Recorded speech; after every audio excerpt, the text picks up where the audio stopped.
Exodus contains 40 chapters of important Jewish history. Israel's story of Egyptian slavery and their deliverance is filled with drama, heartache, and triumph. Moses was chosen to lead his people and later received the 10 Commandments from God, as recorded in chapters 20 through 23. The first Passover is recorded in chapter 12. Building the tabernacle and Sabbath ordinances have their origin in Exodus. Bill Pearce reads the book of Exodus from the New International Version of the Bible. Exodus chapter 1. These are the names of the sons of Israel who entered Egypt with Jacob, each with his family: Reuben, Simeon, Levi, and Judah; Issachar, Zebulun, and Benjamin; Dan and Naphtali; Gad and Asher. The descendants of Jacob numbered 70 in all. Joseph was already in Egypt. Now Joseph and all his brothers and all that generation died. But the Israelites were fruitful and multiplied greatly, and became exceedingly numerous, so that the land was filled with them. Then a new king, who did not know Joseph, came to power in Egypt. "Look," he said to his people, "the Israelites have become much too numerous for us. Come, we must deal shrewdly with them, or they will become even more numerous. And if war breaks out, we'll join our enemies, fight against us, and leave the country." So they put slave masters over them to oppress them with forced labor. And they built Pithom and Ramesses as store cities for Pharaoh. But the more they were oppressed, the more they multiplied and spread. So the Egyptians came to dread the Israelites, and worked them ruthlessly. They made their lives bitter with hard labor in brick and mortar, and with all kinds of work in the fields. In all their hard labor, the Egyptians used them ruthlessly. The king of Egypt said to the Hebrew midwives, whose names were Shiphrah and Puah, "When you help the Hebrew women in childbirth, and observe them on the delivery stool, if it is a boy, kill him. But if it is a girl, let her live." The midwives, however, feared God, and did not do what the king of Egypt had told them to do. They let the boys live. Then the king of Egypt summoned the midwives and asked them, "Why have you done this? Why have you let the boys live?" The midwives answered Pharaoh, "Hebrew women are not like Egyptian women. They are vigorous and give birth before the midwives arrive." So God was kind to the midwives, and the people increased, and became even more numerous. And because the midwives feared God, he gave them families of their own. Then Pharaoh gave this order to all his people: "Every boy that is born you must throw into the river, but let every girl live."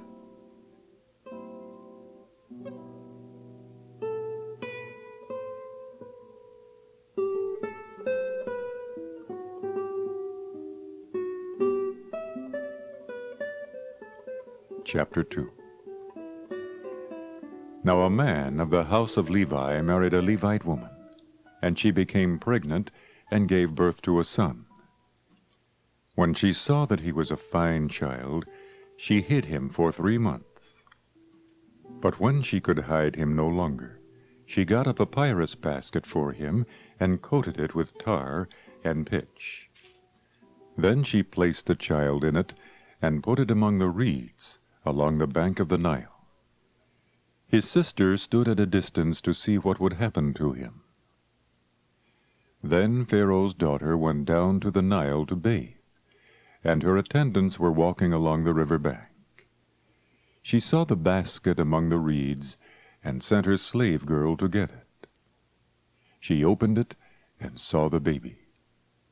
He was crying, and she felt sorry for him. "This is one of the Hebrew babies," she said. Then his sister asked Pharaoh's daughter, "Shall I go and get one of the Hebrew women to nurse the baby for you?" "Yes, go," she answered. And the girl went and got the baby's mother. Pharaoh's daughter said to her, "Take this baby and nurse him for me, and I will pay you." So the woman took the baby and nursed him.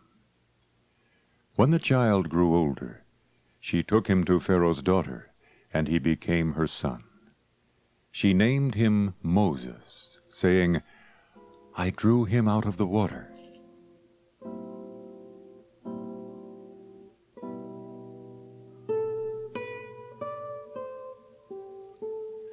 One day, after Moses had grown up, he went out to where his own people were, and watched them at their hard labor. He saw an Egyptian beating a Hebrew, one of his own people. Glancing this way and that, and seeing no one, he killed the Egyptian and hid him in the sand. The next day he went out and saw two Hebrews fighting. He asked the one in the wrong, "Why are you hitting your fellow Hebrew?" The man said, "Who made you ruler and judge over us? Are you thinking of killing me as you killed the Egyptian?" Then Moses was afraid and thought, "What I did must have become known." When Pharaoh heard of this, he tried to kill Moses. But Moses fled from Pharaoh and went to live in Midian, where he sat down by a well. Now a priest of Midian had 7 daughters, and they came to draw water and fill the troughs to water their father's flock. Some shepherds came along and drove them away, but Moses got up and came to their rescue and watered their flock. When the girls returned to Reuel, their father, he asked them, "Why have you returned so early today?" They answered, "An Egyptian rescued us from the shepherds. He even drew water for us and watered the flock." "And where is he?" he asked his daughters. "Why did you leave him? Invite him to have something to eat." Moses agreed to stay with the man, who gave his daughter Zipporah to Moses in marriage. Zipporah gave birth to a son, and Moses named him Gershom, saying, "I have become an alien in a foreign land." During that long period, the king of Egypt died. The Israelites groaned in their slavery and cried out, and their cry for help because of their slavery went up to God. God heard their groaning, and he remembered his covenant with Abraham, with Isaac, and with Jacob. So God looked on the Israelites and was concerned about them.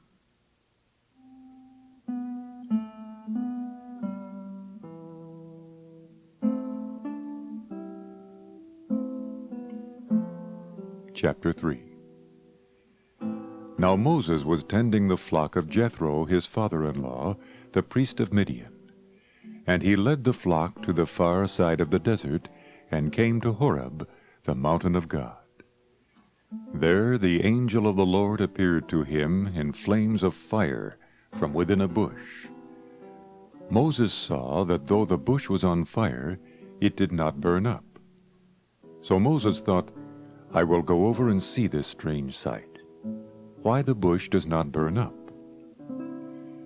When the Lord saw that he had gone over to look, God called to him from within the bush, "Moses, Moses." And Moses said, "Here I am." "Do not come any closer," God said. "Take off your sandals, for the place where you are standing is holy ground." Then he said, "I am the God of your father, the God of Abraham, the God of Isaac, and the God of Jacob." At this Moses hid his face, because he was afraid to look at God. The Lord said, "I have indeed seen the misery of my people in Egypt. I have heard them crying out because of their slave drivers, and I am concerned about their suffering. So I have come down to rescue them from the hand of the Egyptians, and to bring them up out of that land into a good and spacious land, a land flowing with milk and honey, the home of the Canaanites, Hittites, Amorites, Perizzites, Hivites, and Jebusites. And now the cry of the Israelites has reached me, and I have seen the way the Egyptians are oppressing them. So now go, I am sending you to Pharaoh to bring my people, the Israelites, out of Egypt. But Moses said to God, Who am I, that I should go to Pharaoh and bring the Israelites out of Egypt? And God said, I will be with you, and this will be the sign to you that it is I who have sent you. When you have brought the people out of Egypt, you will worship God on this mountain. Moses said to God, Suppose I go to the Israelites and say to them, The God of your fathers has sent me to you, and they ask me, What is his name? Then what shall I tell them? God said to Moses, I am who I am. This is what you are to say to the Israelites. I am has sent me to you. God also said to Moses, Say to the Israelites, The Lord, the God of your fathers, the God of Abraham, the God of Isaac, and the God of Jacob has sent me to you. This is my name forever, the name by which I am to be remembered from generation to generation. Go, assemble the elders of Israel, and say to them, The Lord, the God of your fathers, the God of Abraham, Isaac, and Jacob, appeared to me and said, I have watched over you, and have seen what has been done to you in Egypt. And I have promised to bring you up out of your misery in Egypt into the land of the Canaanites, Hittites, Amorites, Perizzites, Hivites, and Jebusites, a land flowing with milk and honey. The elders of Israel will listen to you. Then you and the elders are to go to the king of Egypt and say to him, The Lord, the God of the Hebrews, has met with us. Let us take a 3-day journey into the desert to offer sacrifices to the Lord our God. But I know that the king of Egypt will not let you go unless a mighty hand compels him. So I will stretch out my hand and strike the Egyptians with all the wonders that I will perform among them. After that, he will let you go. And I will make the Egyptians favorably disposed to this people, so that when you leave, you will not go empty-handed. Every woman is to ask her neighbor and any woman living in her house for articles of silver and gold, and for clothing, which you will put on your sons and daughters. And so you will plunder the Egyptians. Chapter 4. Moses answered, What if they do not believe me or listen to me, and say, The Lord did not appear to you? Then the Lord said to him, What is that in your hand? A staff, he replied. The Lord said, Throw it on the ground. Moses threw it on the ground, and it became a snake, and he ran from it. Then the Lord said to him, Reach out your hand, and take it by the tail. So Moses reached out and took hold of the snake, and it turned back into a staff in his hand. This, said the Lord, is so that they might believe that the Lord, the God of their fathers, the God of Abraham, the God of Isaac, and the God of Jacob, has appeared to you. Then the Lord said, Put your hand inside your cloak. So Moses put his hand into his cloak, and when he took it out, it was leprous, like snow. Now put it back into your cloak, he said. So Moses put his hand back into his cloak, and when he took it out, it was restored, like the rest of his flesh.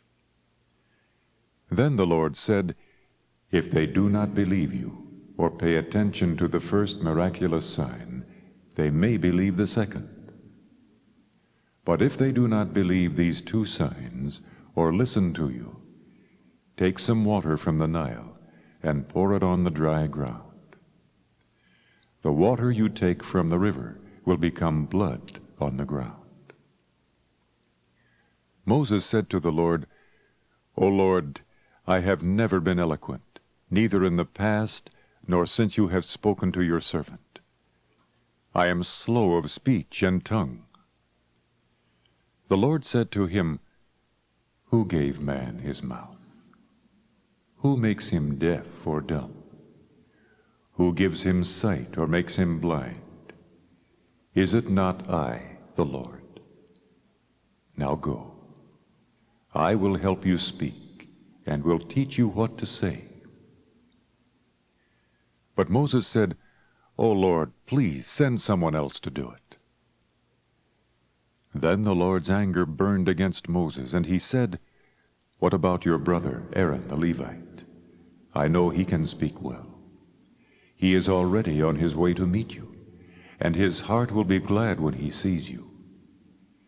You shall speak to him, and put words in his mouth.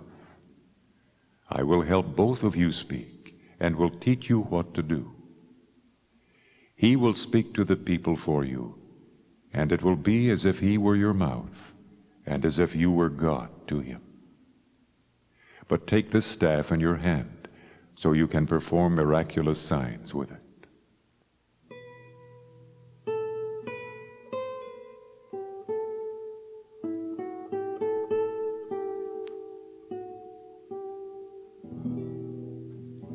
Then Moses went back to Jethro, his father-in-law, and said to him, Let me go back to my own people in Egypt, to see if any of them are still alive. Jethro said, Go, and I wish you well. Now the Lord had said to Moses in Midian, Go back to Egypt, for all the men who wanted to kill you are dead. So Moses took his wife and sons, put them on a donkey, and started back to Egypt. And he took the staff of God in his hand. The Lord said to Moses, When you return to Egypt, see that you perform before Pharaoh all the wonders I have given you the power to do. But I will harden his heart, so that he will not let the people go. Then say to Pharaoh, This is what the Lord says, Israel is my firstborn son.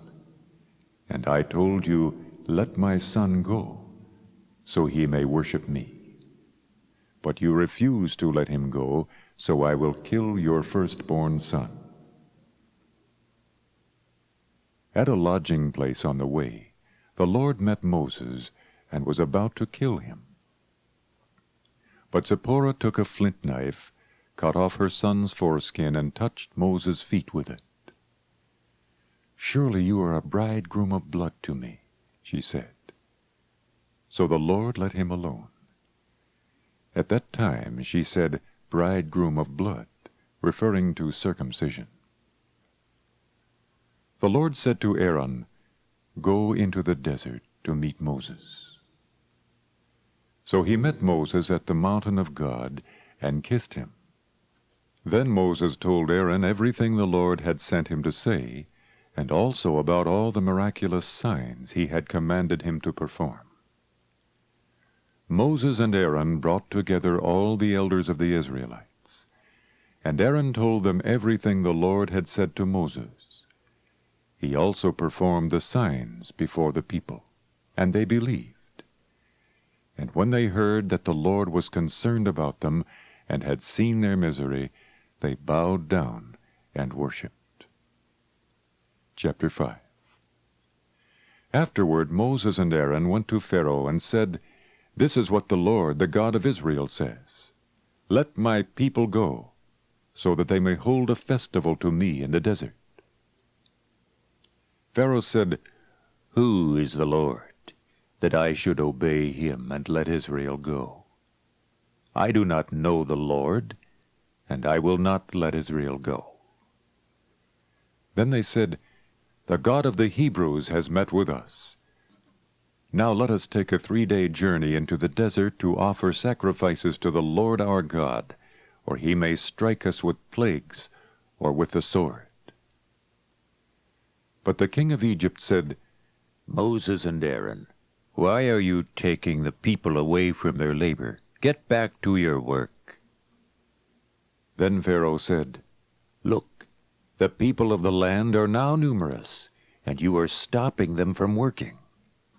That same day Pharaoh gave this order to the slave drivers and foremen in charge of the people: "You are no longer to supply the people with straw for making bricks.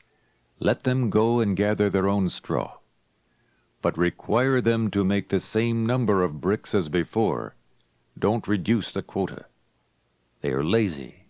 That is why they are crying out, 'Let us go and sacrifice to our God.' Make the work harder for the men, so that they keep working and pay no attention to lies." Then the slave drivers and the foremen went out and said to the people, "This is what Pharaoh says: I will not give you any more straw. Go and get your own straw, wherever you can find it, but your work will not be reduced at all." So the people scattered all over Egypt to gather stubble to use for straw. The slave drivers kept pressing them, saying, "Complete the work required of you for each day, just as when you had straw." The Israelite foremen appointed by Pharaoh's slave drivers were beaten, and were asked, "Why haven't you met your quota of bricks yesterday or today as before?" Then the Israelite foreman went and appealed to Pharaoh. "Why have you treated your servants this way? Your servants are given no straw, yet we are told, 'Make bricks.' Your servants are being beaten, but the fault is with your own people." Pharaoh said, "Lazy. That's what you are, lazy. That is why you keep saying, 'Let us go and sacrifice to the Lord.' Now get to work. You will not be given any straw, yet you must produce your full quota of bricks." The Israelite foremen realized they were in trouble when they were told, "You are not to reduce the number of bricks required of you for each day." When they left Pharaoh, they found Moses and Aaron waiting to meet them. And they said, "May the Lord look upon you and judge you. You have made us a stench to Pharaoh and his servants, and have put a sword in their hand to kill us." Moses returned to the Lord and said, "O Lord, why have you brought trouble upon this people? Is this why you sent me? Ever since I went to Pharaoh to speak in your name, he has brought trouble upon this people, and you have not rescued your people at all." Chapter 6. Then the Lord said to Moses, "Now you will see what I will do to Pharaoh. Because of my mighty hand, he will let them go. Because of my mighty hand, he will drive them out of his country." God also said to Moses, "I am the Lord. I appeared to Abraham, to Isaac, and to Jacob as God Almighty. But by my name, the Lord, I did not make myself known to them. I also established my covenant with them to give them the land of Canaan, where they lived as aliens. Moreover, I have heard the groaning of the Israelites, whom the Egyptians are enslaving, and I have remembered my covenant. Therefore say to the Israelites, I am the Lord, and I will bring you out from under the yoke of the Egyptians. I will free you from being slaves to them, and will redeem you with an outstretched arm, and with mighty acts of judgment. I will take you as my own people, and I will be your God. Then you will know that I am the Lord your God, who brought you out from under the yoke of the Egyptians. And I will bring you to the land I swore with uplifted hand to give to Abraham, to Isaac, and to Jacob. I will give it to you as a possession. I am the Lord." Moses reported this to the Israelites, but they did not listen to him because of their discouragement and cruel bondage. Then the Lord said to Moses, Go, tell Pharaoh, king of Egypt, to let the Israelites go out of his country. But Moses said to the Lord, If the Israelites will not listen to me, why would Pharaoh listen to me, since I speak with faltering lips? Now the Lord spoke to Moses and Aaron about the Israelites, and Pharaoh king of Egypt, and he commanded them to bring the Israelites out of Egypt. These were the heads of their families.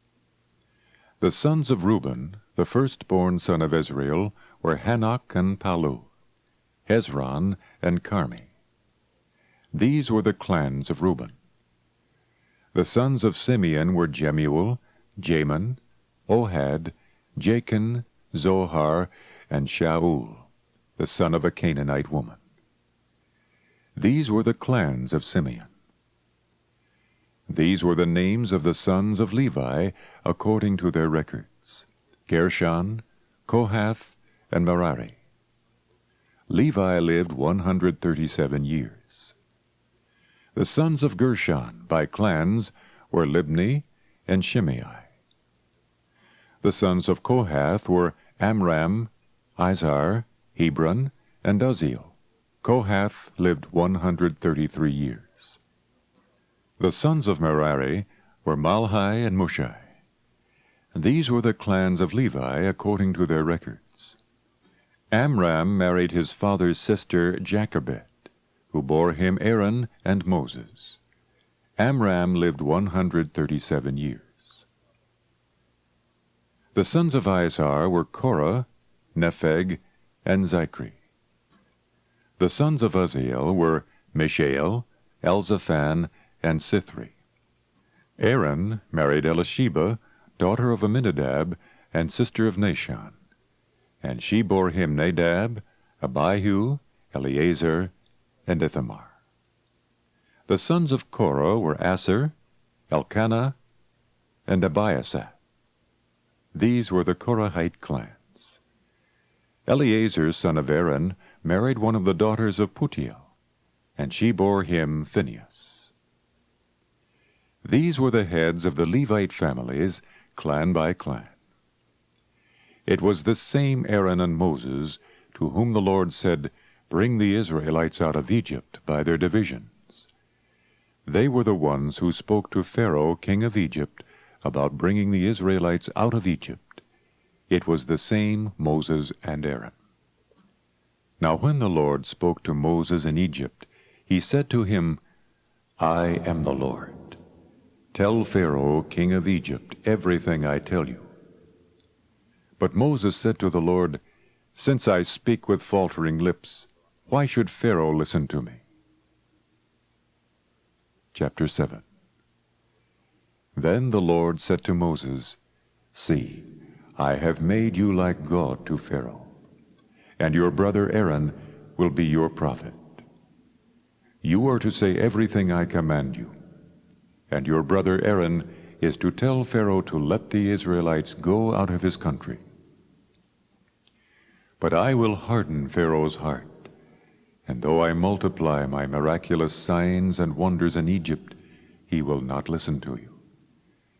Then I will lay my hand on Egypt, and with mighty acts of judgment I will bring out my divisions, my people the Israelites.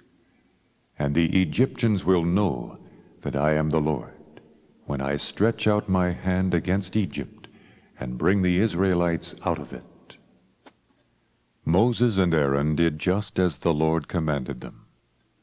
Moses was 80 years old, and Aaron 83, when they spoke to Pharaoh. The Lord said to Moses and Aaron, When Pharaoh says to you, Perform a miracle, then say to Aaron, Take your staff and throw it down before Pharaoh, and it will become a snake. Then Moses and Aaron went to Pharaoh and did just as the Lord commanded. Aaron threw his staff down in front of Pharaoh and his officials, and it became a snake. Pharaoh then summoned wise men and sorcerers, and the Egyptian magicians also did the same things by their secret arts. Each one threw down his staff, and it became a snake. But Aaron's staff swallowed up their staffs. Yet Pharaoh's heart became hard, and he would not listen to them, just as the Lord had said. Then the Lord said to Moses, "Pharaoh's heart is unyielding. He refuses to let the people go. Go to Pharaoh in the morning as he goes out to the water. Wait on the bank of the Nile to meet him, and take in your hand the staff that was changed into a snake. Then say to him, 'The Lord, the God of the Hebrews, has sent me to say to you, let my people go, so that they may worship me in the desert. But until now you have not listened. This is what the Lord says. By this you will know that I am the Lord. With the staff that is in my hand, I will strike the water of the Nile, and it will be changed into blood. The fish in the Nile will die, and the river will stink. The Egyptians will not be able to drink its water.' The Lord said to Moses, 'Tell Aaron, take your staff and stretch out your hand over the waters of Egypt, over the streams and canals, over the ponds and all the reservoirs, and they will turn to blood. Blood will be everywhere in Egypt, even in the wooden buckets and stone jars.' Moses and Aaron did just as the Lord had commanded. He raised his staff in the presence of Pharaoh and his officials and struck the water of the Nile, and all the water was changed into blood. The fish in the Nile died, and the river smelled so bad that the Egyptians could not drink its water. Blood was everywhere in Egypt. But the Egyptian magicians did the same things by their secret arts, and Pharaoh's heart became hard. He would not listen to Moses and Aaron, just as the Lord had said. Instead, he turned and went into his palace, and did not take even this to heart. And all the Egyptians dug along the Nile to get drinking water, because they could not drink the water of the river.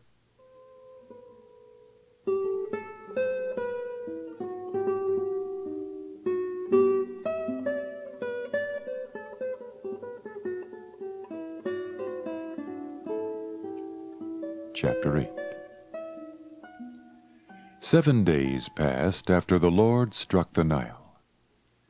Then the Lord said to Moses, "Go to Pharaoh, and say to him, 'This is what the Lord says. Let my people go, so that they may worship me. If you refuse to let them go, I will plague your whole country with frogs. The Nile will teem with frogs. They will come up into your palace and into your bedroom and onto your bed, into the houses of your officials and on your people, and into your ovens and kneading troughs. The frogs will go up on you and your people and all your officials.'"